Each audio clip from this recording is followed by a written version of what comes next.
Assalamualaikum warahmatullahi wabarakatuh. Alhamdulillah, wassalatu wassalamu ala Rasulillah wa ala alihi wa ashabihi wa mawala. Bapak Ibu, ikhwan wal akhwat sekalian rahmati Allah, pada pertemuan kita yang ke-12 ini saya akan mencoba menguraikan dan menjelaskan terkait dengan fikih zakat 2. Setelah sebelumnya saya telah men-share untuk bisa dibaca secara privat atau pribadi, di mana ada kesempatan silakan diunduh materi yang sudah diupload di laman LMS terkait dengan fikih zakat 1, pengumpulan dana zakat tersebut. Pada kali ini saya akan mencoba menguraikan terkait dengan penyaluran dana zakat setelah berhasil dikumpulkan. Uh, Intinya kita ingin mengetahui bahwa dari distribusi konsumtif menuju transformasi mustahik yang bermartabat. Jadi tidak seperti apa yang terjadi secara klasikal turun-temurun sampai saat ini, di mana penerima zakat itu ya pasif.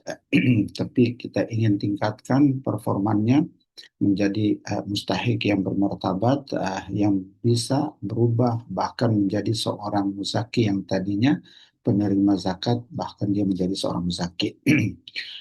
Fikih zakat tidak berhenti pada pertanyaan siapa yang wajib membayar zakat, tetapi berlanjut pada pertanyaan yang jauh lebih strategis, ya.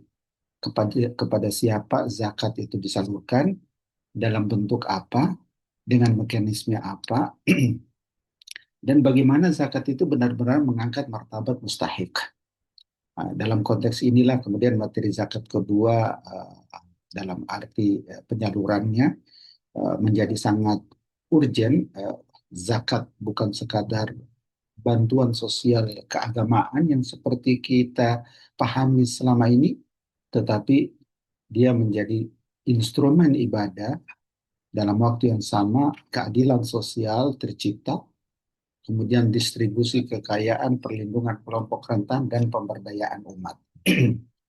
Jadi dalam regulasi Indonesia, zakat ditempatkan sebagai pranata keagamaan yang bertujuan meningkatkan keadilan dan kesejahteraan masyarakat, serta harus dikelola secara melembaga sesuai syariat Islam. Itu sudah dikeluarkan undang-undangnya, yaitu Undang-Undang nomor 33 tahun 2011. Juga menempatkan pengelolaan zakat dalam rangka pengumpulan, pendistribusian, pendayagunaan, dan pelaporan. Dalam laporan Basnas misalnya, terkait dengan pendistribusian ini dipahami sebagai penyaluran zakat kepada mustahik dalam bentuk konsumtif. Sedangkan pendayagunaan adalah pemanfaatan zakat secara optimal dalam bentuk usaha produktif untuk mencapai kemaslahatan umum. Baik, Bapak Ibu sekalian rahmati Allah, peta pembelajaran kita kurang lebih seperti ini. Kemudian gagasan besar penyaluran zakat seperti apa bentuk penyaluran ini.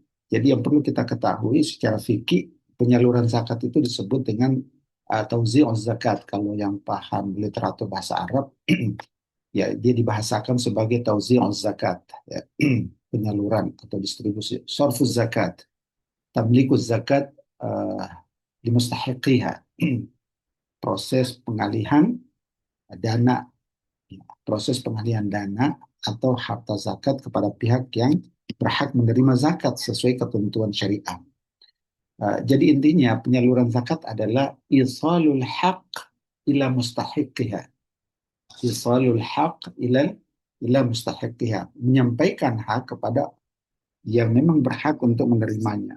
Seperti yang disebutkan dalam surat At-Taubah ayat 60. Jadi zakat bukan hadiah orang kaya kepada orang miskin, ya.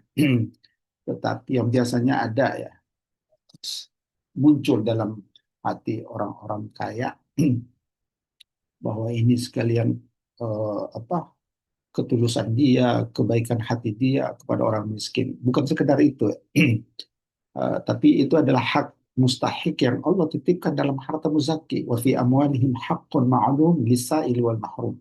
Karena itu lembaga zakat tidak boleh menyalurkan zakat berdasarkan selera donatur. Sama sekali jangan. Popularitas program misalnya pencitraan lembaga atau kepentingan politik, tetapi harus berdasarkan nusus syariah, berdasarkan kriteria asnaf atau ayat 60, berdasarkan kemaslahatan maqasid syariah dan tata kelola amanah. Jadi konsep dasarnya mencakup empat unsur ya terkait dengan penyaluran dana zakat ini. Al-mal al-muzakka.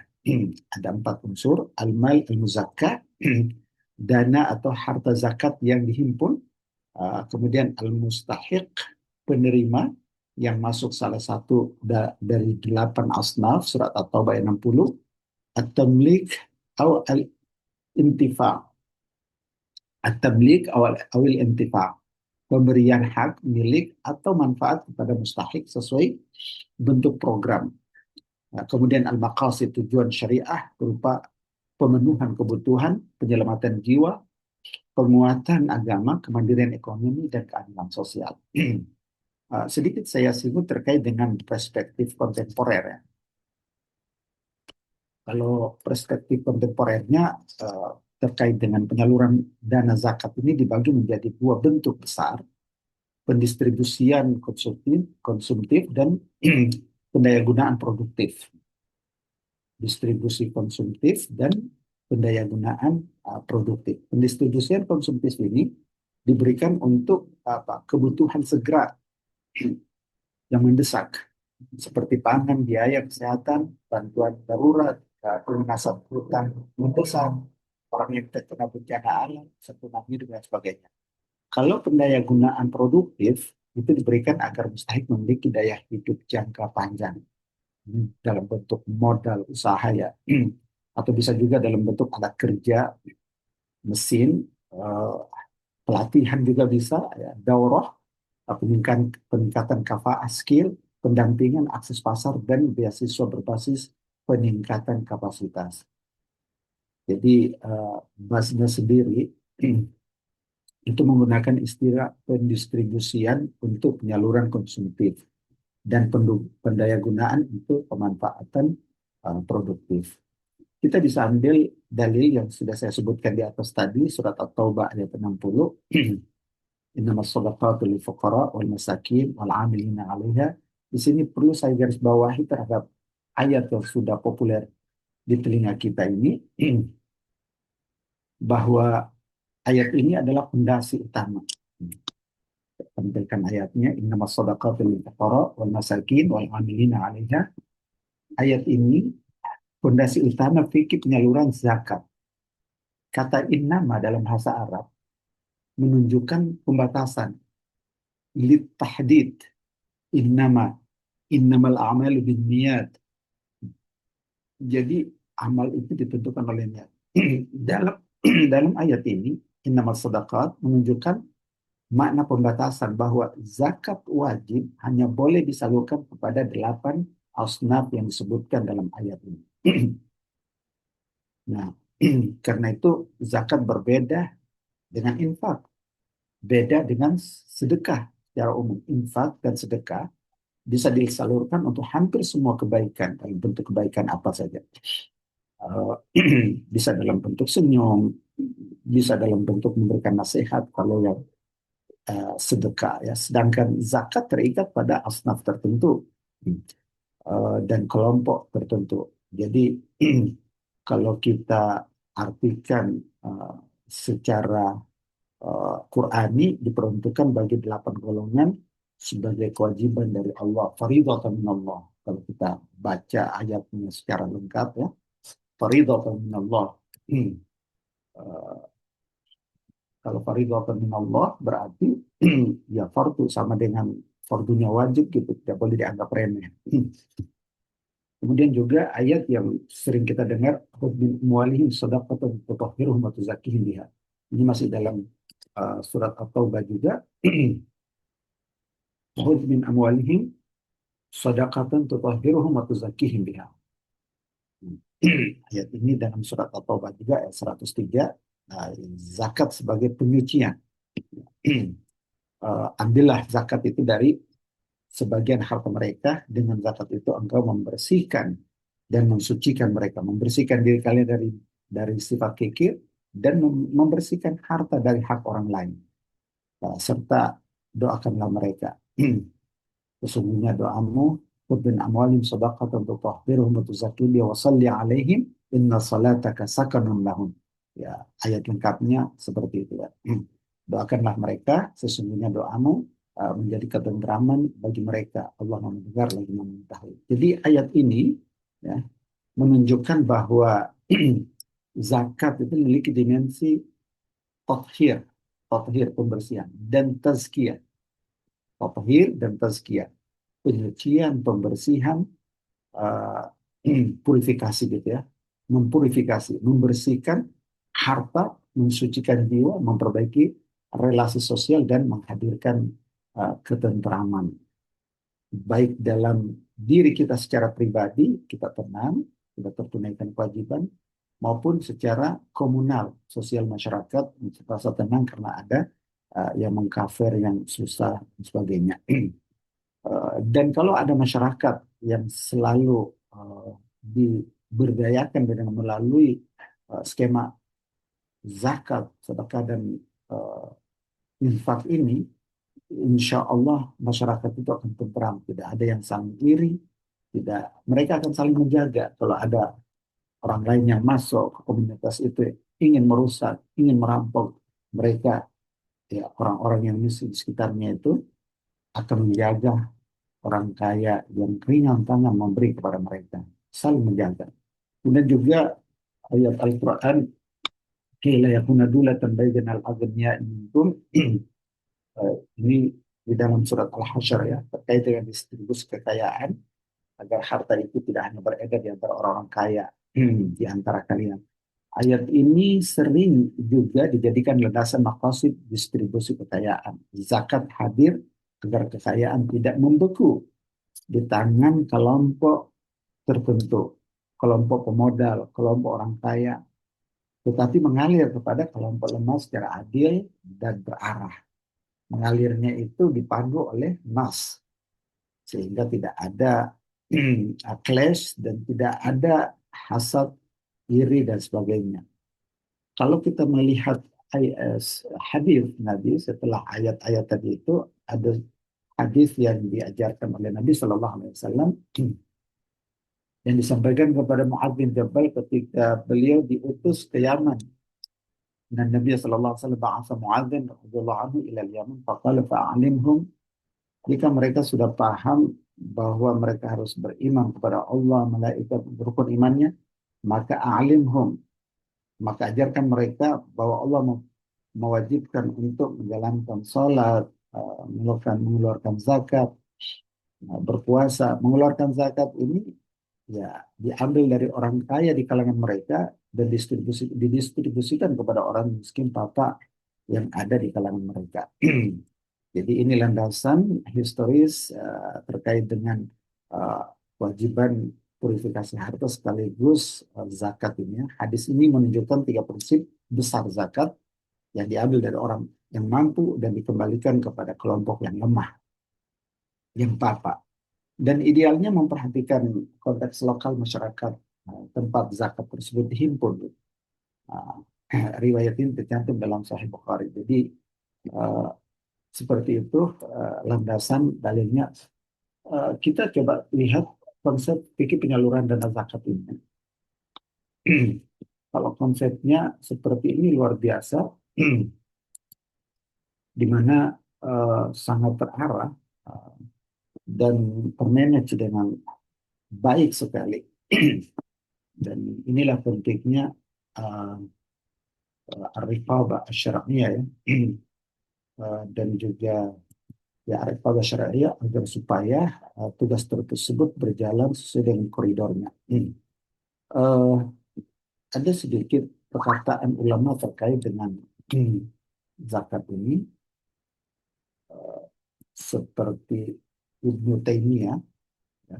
Kata-kata Ibnu Taimiyah ini fokusnya menjaga batas nas ya. Fokusnya asnaf sebagai pagar syar'i. Kalau Ibnu Qudamah menjaga batas nas. Betul, Yusuf Qaradawi fokusnya fungsi sosial dan makasih. Kalau Ibnu Taimiyah mengatakan وقد اتفق المسلمون على أنه لا يجوز أن يخرج الزكاة بالصدقات على الأصناف الثمانية المذكورين في هذه الآية كما دل على ذلك القرآن. Jadi zakat adalah kata Ibnu Taimiyah, kaum muslimin sepakat zakat tidak keluar dari 8 asnaf tersebut. Kalau Ibnu Qudama ya seperti itu. Kalau kita lihat teks klasiknya ya, uh, Ibnu Qudama mengatakan bahwa la yajuzu sarfu zakat ila ghairi man dzakara Allah taala min bina'il masajid wal qanatir wasiqayat wa islah turuqat. Tidak boleh katanya menyalurkan zakat kepada selain pihak yang telah Allah sebutkan seperti di atas itu, seperti dalam ayat itu. Ya, jadi tidak boleh untuk pembangunan masjid, dana zakat tersebut tidak boleh digunakan untuk pembangunan jembatan, memperbaiki jalan dan bentuk-bentuk kebaikan lain yang tidak disebutkan oleh Allah. Nanti kita akan bahas ini lebih detail.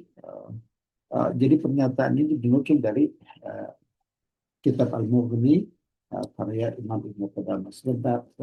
Sementara Dr. Yusuf Al-Qaradawi sebagai perwakilan dari ulama kontemporer menyebutkan dalam kitab beliau Fiqh Zakat, وهي نظام اجتماعي لأنها تعمل على تأمين أبناء المجتمع ضد العجز الحقيقي والحكمي وضد الكوارث والجوائح.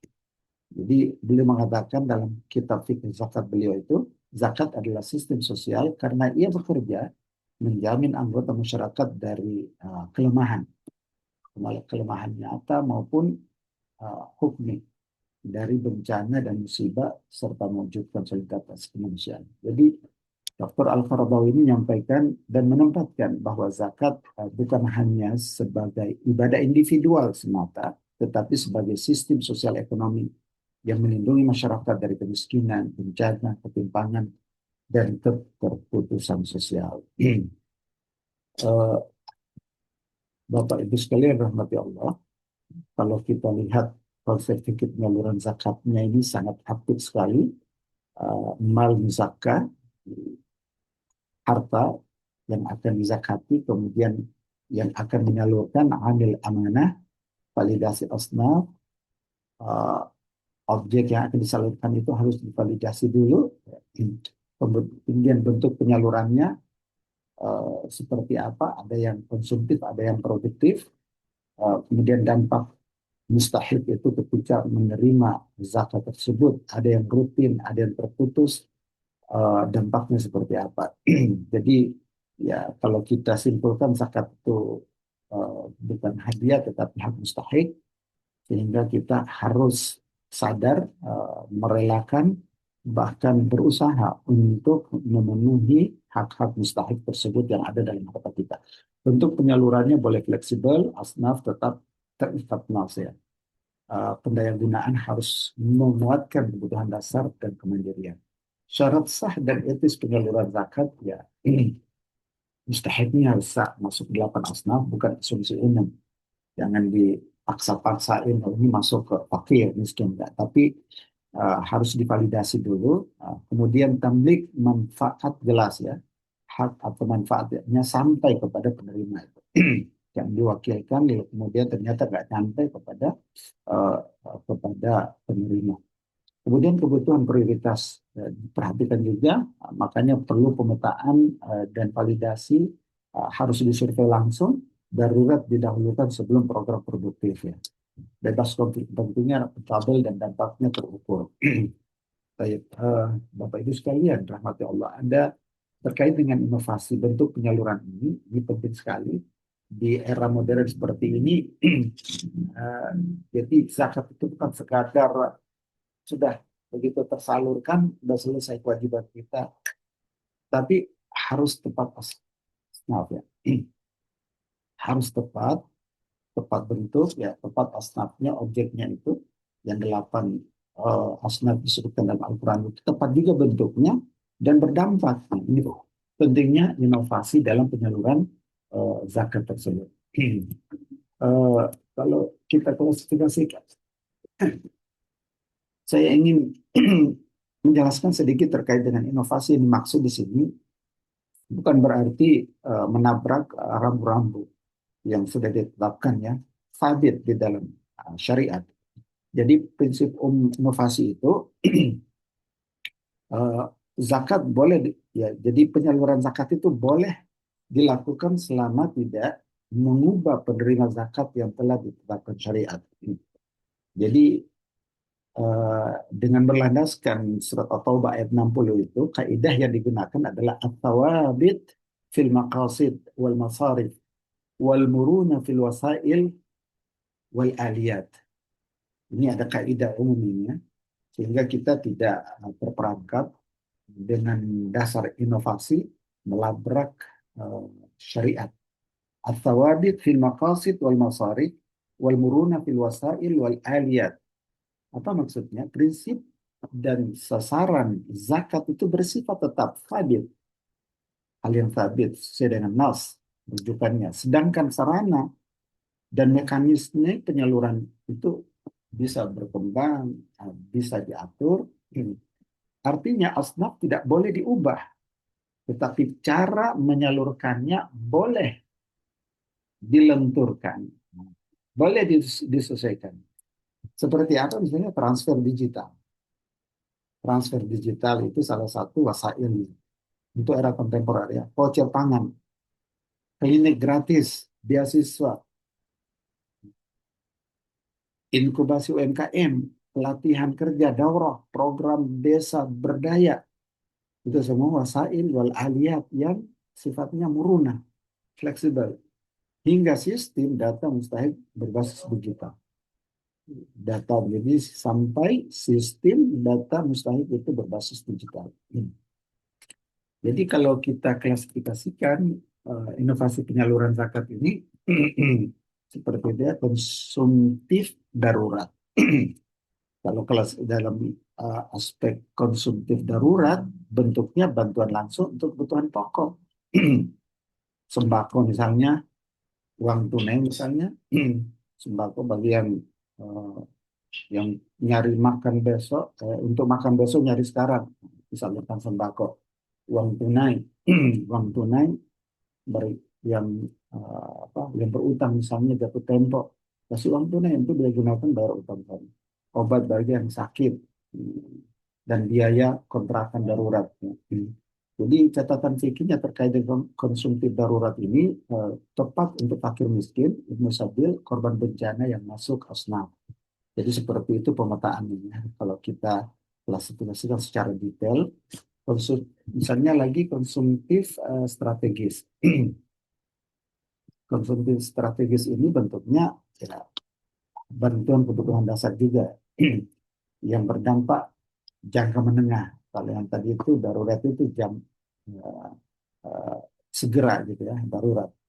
Kalau yang strategis ini, konsumsi strategis ini kebutuhannya yang berdampak jangka menengah. Jadi bisa dalam bentuk beasiswa anak miskin gitu ya, yang tidak mampu membayar UKT dan sebagainya, biaya persalinan bagi yang sedang bersalin operasi misalnya harus ya harus dioperasi persalinannya misalnya, eh, atau dia sedang pasang ring ini apa jantung, eh, dan renovasi rumah duafa itu semua masuk contoh konsumsi strategis ya. Contoh catatan fikihnya untuk konsumsi strategis ini harus jelas mustahilnya, bukan sekadar membiayai institusi. Kalau produktif individual, produktif individual ini bentuk bantuannya misalnya pemberian modal atau alat kerja kepada mustahik ya, mesin, kendaraan, contoh misalnya ya mesin jahit, gerobak, etalase, uh, modal untuk bangun warung, alat bengkel misalnya kalau dia mekanik. Jadi catatan fikih untuk produktif individual ini lebih aman dalam bentuk hibah, tamlik kepada mustajab. Kalau produktif kolektif, produktif kolektif ini bentuknya program usaha bersama berbasis komunitas mustahik. Contoh misalnya peternakan kelompok, pertanian desa, koperasi mustahik, lumbung pangan di dalam skup berjemaah. Jadi catatan fikihnya kepemilikan dan manfaat mustahik harus jelas. Nah, untuk pendidikan pemberdayaan misalnya, atau katakan layanan sosial ya, layanan sosial ini juga dalam bentuk klinik, ambulans, dapur pangan sangat dibutuhkan oleh masyarakat yang ada di sekitar ya. Kalau tidak ada, belum ada lagi puskesmas atau rumah sakit di sekitar situ. Juga misalnya digital distribution ini, digitalisasi zakat ya. Dalam saat mendistribusikannya, penyalurannya berbasis e-wallet misalnya. Kartu bantuan QR database mustahik. Jadi kartu belanja mustahik, voucher pangan digital, transfer biaya sekolah, itu salah satu contoh daripada digital zakat distribution. Jadi catatan fikihnya harus menjaga validitas. Ya, harus menjaga validitas mustahik, transparansi, dan perlindungan data. Jadi ini sangat luar biasa ya, inovasi penyaluran zakat yang menunjukkan bahwa ajaran Islam itu selalu uh, mengikuti perkembangan zaman. Jadi pada prinsipnya inovasi yang seperti ini tetap sah selama penerima akad manfaat dan dampaknya tetap sesuai dengan syariah. uh, Bapak Ibu sekalian dan rahmati Allah, terkait dengan penyaluran konsumtif yang menyelamatkan seseorang dari kondisi hari ini, misalnya ini ada beberapa ya, catatan mungkin yang perlu kita ketahui.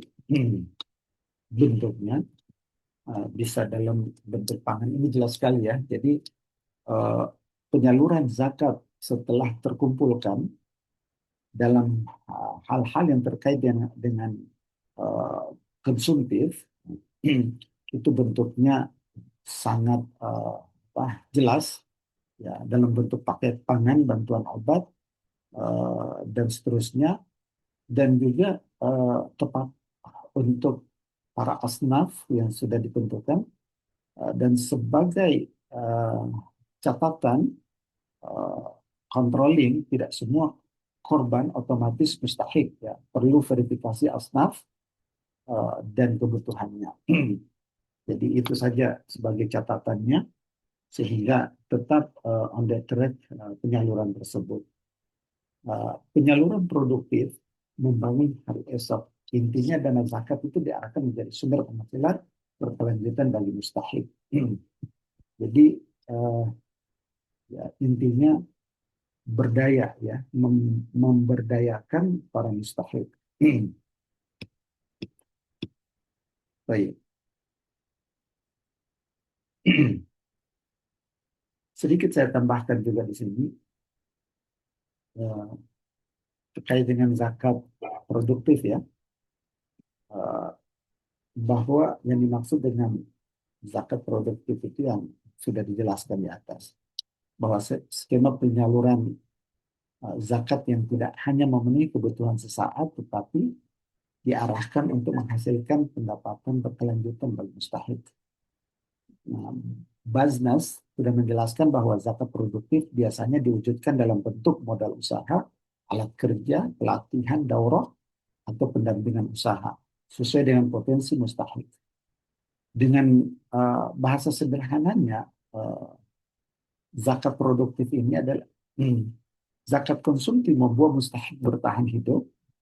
Ya, kita sampaikan di atas tadi itu, kalau zakat produktif ini membantu mustahik bangkit untuk hidup.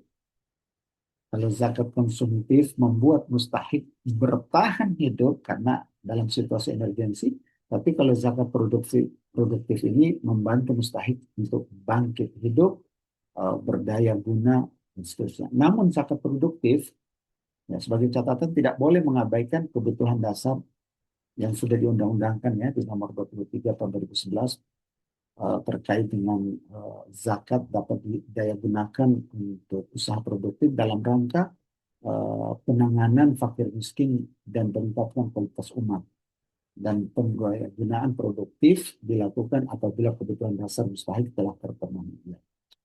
Jadi syarat zakat produktif ini uh, disebutkan diantaranya adalah mustahik benar-benar masuk asnaf. Ini uh,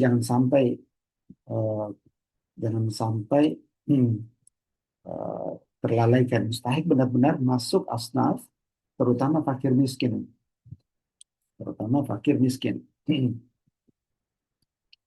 Dan kemudian di kebutuhan dasar mustahik sudah diamankan.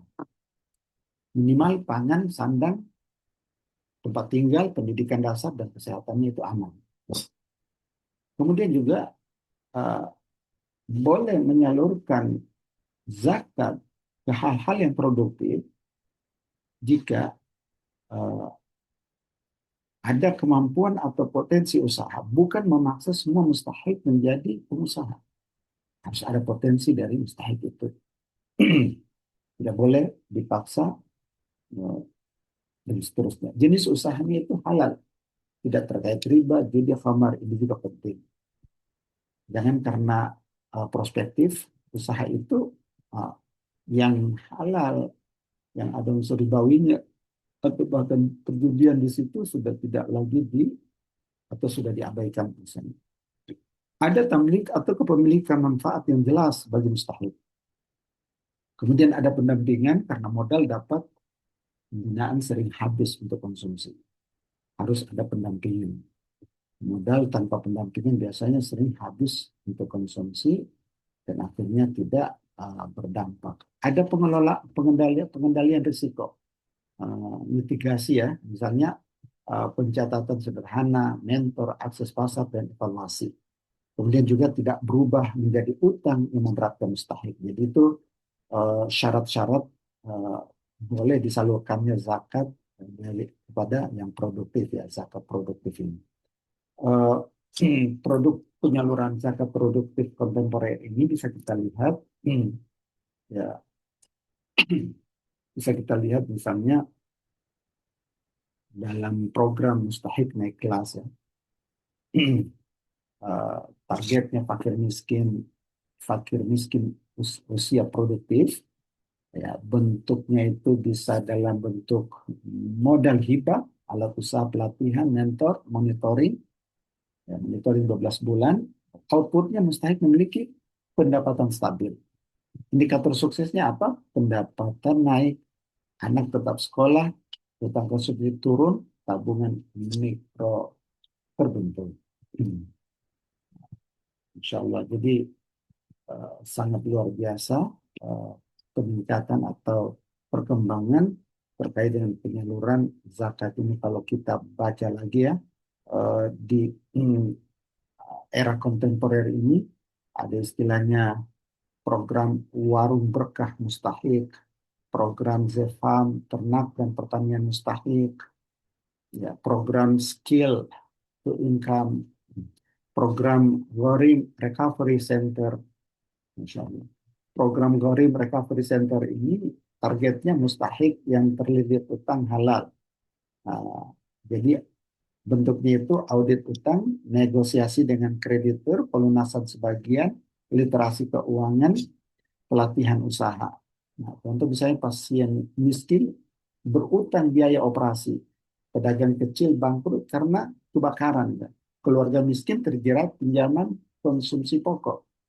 Nah, cuman jadi catatannya utang akibat judi online, spekulasi atau gaya hidup mewah tidak otomatis dibayar oleh zakat. Kita juga mendengar, mungkin pernah mendengar ya program desa zakat berdaya dan mu'alaf berdaya. Ya. Ini semua adalah gebrakan-gebrakan terkait dengan penyaluran dana zakat di era kontemporer saat ini. Digitalisasi penyaluran zakat melalui perapian database mustahik ya, Kemudian juga ya, jadi risiko yang harus dijaga itu data ganda, biaya admin, privasi mustahik, dan penyalahgunaan bank jangan sampai terjadi. Baik, terkait dengan fikih penerima asnaf zakat ini. Tadi sudah saya singgung sedikit ya di atas, ada 8 asnaf. Kemudian skema identifikasi mustahik di masyarakat ini seperti ini, sehingga ketika disalurkan itu betul-betul tepat sasaran. Pendataan dulu, verifikasi lapangan, klasifikasi asnaf, scoring, prioritasnya. Sudah ada ini klasifikasi asnafnya. Skor lagi, siapa yang lebih prioritas. Kemudian penetapan DPS amil dan monitoring. Eh, dan fakir miskin itu prioritas utama. Tidak boleh tidak ya. Al-fuqara wal masakin. Hampir tidak memiliki. Jadi kalau fakir itu hampir tidak memiliki harta penghasilan yang mencukupi kebutuhan dasar. Ya contoh penyandang disabilitas keluarga, keluarga tanpa nafkah. Kalau yang miskin ini memiliki penghasilan tapi belum mencukupi kebutuhan yang layak sehari-hari.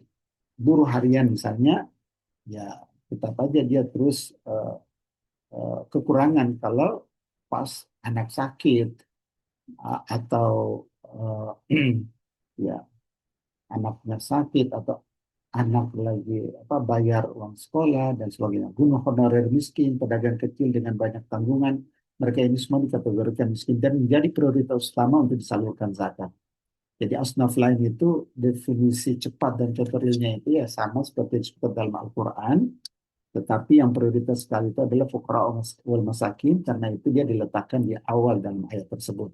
Scoring prioritas mustahik seperti ini, indikator ekonominya, pendapatan aset produktifnya, tanggungannya berapa, utang halalnya berapa, rumah dan pangannya seperti apa, perlu perlu di eh, dibangun kembali, eh,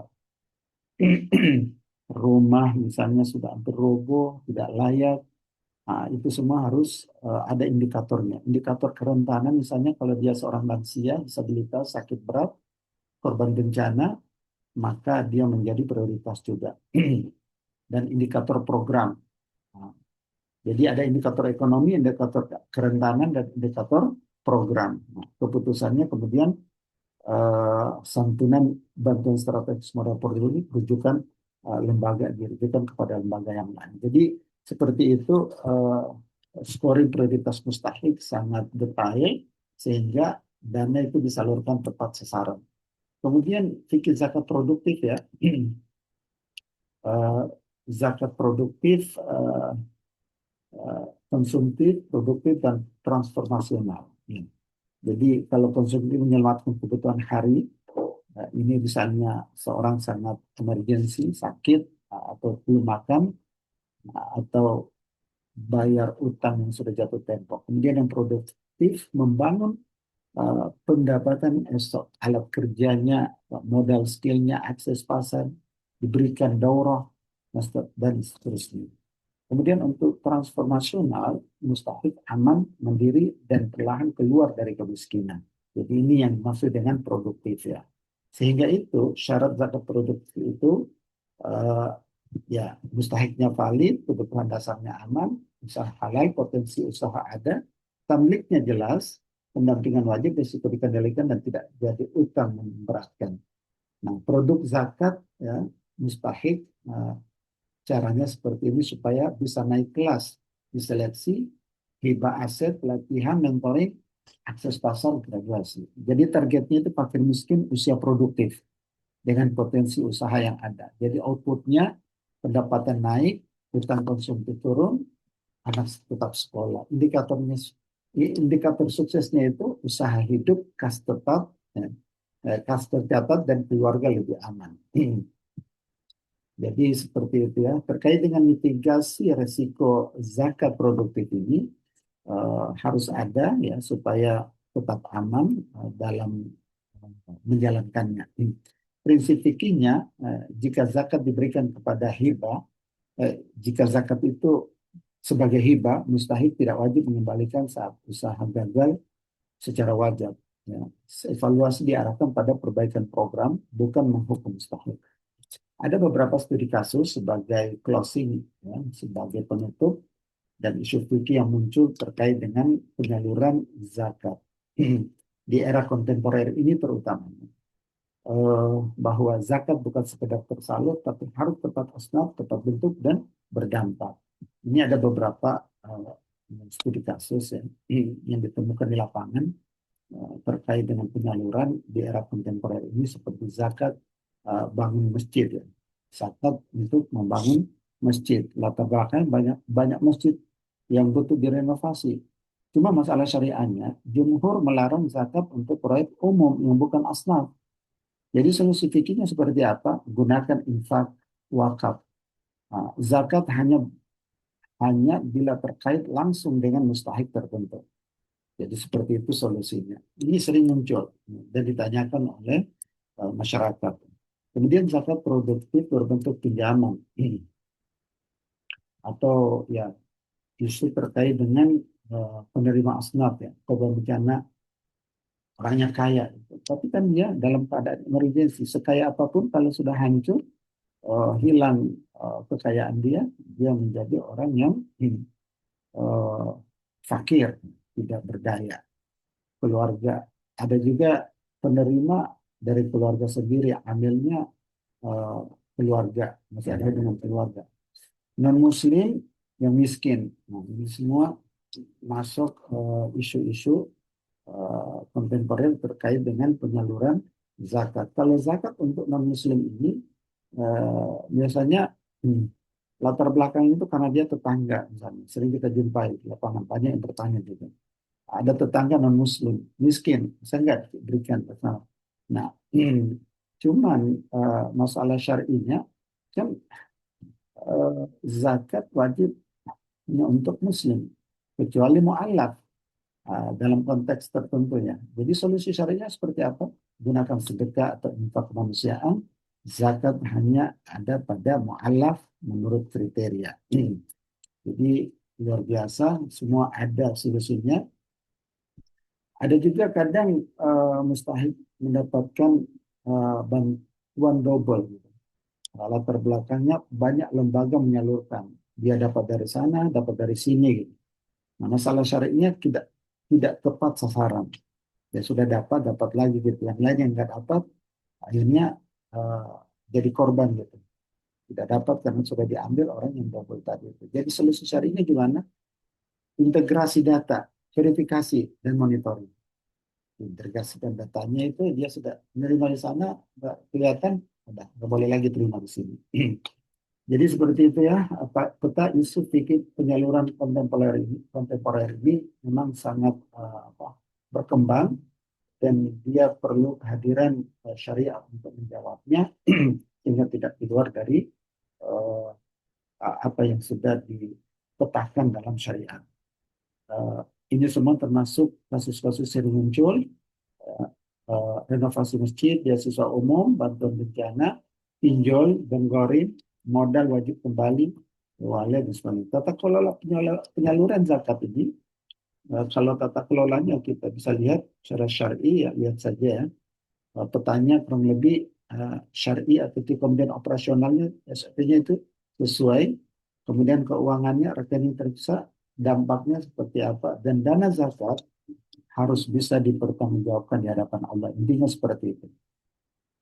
Harus bisa dipertanggungjawabkan di hadapan Allah, mustahik, muzaki, regulator, dan masyarakat. Jadi bukan hanya di hadapan Allah, kalau di akhirat nanti, di hadapan Allah di dunia ini harus bisa dipertanggungjawabkan dengan mustahik, muzaki, regulator, dan masyarakat. Jadi sebagai kesimpulan bahwa zakat yang benar bukan hanya tersalurkan, tetapi mengubah keadaan. Menjaga nas, menepati asnaf, dan menghadirkan maslahat menjadi tujuan utama disalurkannya zakat yang tepat sasaran. Jazakumullah khair. Assalamualaikum warahmatullahi taala wabarakatuh.